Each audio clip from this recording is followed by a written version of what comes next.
Back to Dr. Mercer about the surgery. It seems there are different ways to do it. Can you explain to us the different approaches, and more recently, where do actually people get the surgery? Classically, they used to be put to sleep in the operating room and, spend the day there. There are different ways now. So can you brief us a little bit at what's new with carpal tunnel surgery in different manners? Sure thing. I just had one more comment about the injections before we move on. One situation where I think the injections are very helpful are in situations of inflammatory arthritis. So somebody with rheumatoid, lupus, Sjogren's, Crest syndrome, there's a whole list of them, psoriatic arthritis. Because these tend to be inflammatory problems, oftentimes an injection can be helpful because it quiets down the inflammation, which ultimately shrinks the amount of tissue that's in the carpal tunnel and your symptoms get better.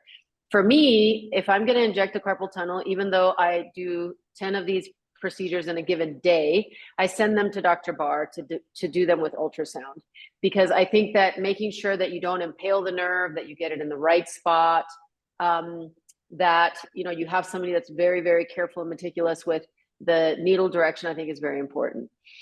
With respect to surgical intervention, typically, again, as Dr. Hoyen mentioned, this is very regional. And in our sort of little microcosm of orthopedic hand surgery, we do the majority of these with a regional block, and it's usually what we call an axillary block. So it numbs at the level of the shoulder and it numbs your hand. We do a very short acting block, so it takes about 90 minutes before that medication wears off and you get the use of your hand back.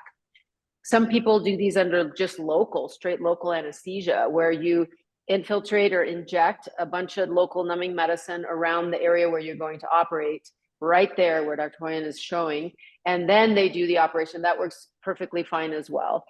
Then and it goes all the way to general anesthesia, which I think is being done less and less for this procedure because it's not a big operation. It's not like you're having a total joint surgery, even though like in this day and age, even total joint surgeries are being done under spinal anesthesia. With respect to the way that you release the carpal tunnel, there's really open procedures and then procedures that are facilitated by visualization that is not like opening up the skin like a book. So my preferred technique is a mini open technique where you make about 1.5 centimeter incision directly over the carpal tunnel.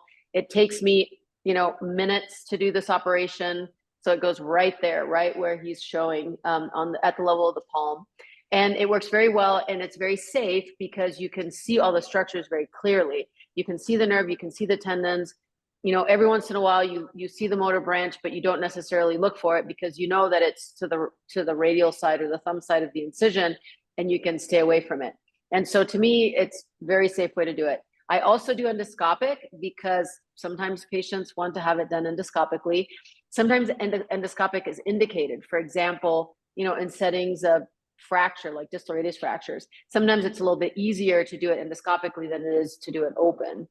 And so in that situation, you basically, the incision length is the same. I think that the misconception is that the incision size for an endoscopic is smaller than the incision for an open procedure, and it's not. And oftentimes I see endoscopic incisions that are twice as big as the ones that I make because they have to get into the palmar fascia to release it. But the endoscopic procedure is perfectly acceptable. It works very well as well.